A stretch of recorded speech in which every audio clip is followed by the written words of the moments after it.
Welcome! In this video, I'll show how you can delete trash on Android.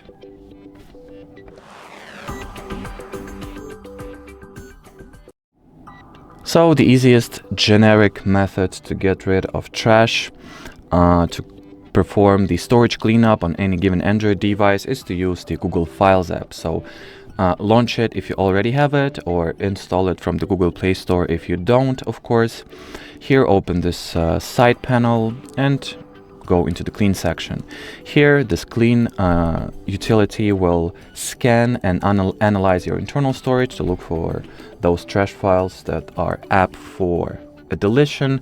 And here, just break everything down for you into manageable and easy to follow steps, so you'll be able to separately clean like large files, duplicate files, or whatever other trash had a chance to accumulate in your storage. You can also, without leaving Google Files app, below the clean section, open the trash section and clean your files trash here. Or you can launch Google Photos, somewhere here, go into the collections section, open trash, and clean trash from your Google Photos or just from your Photos gallery.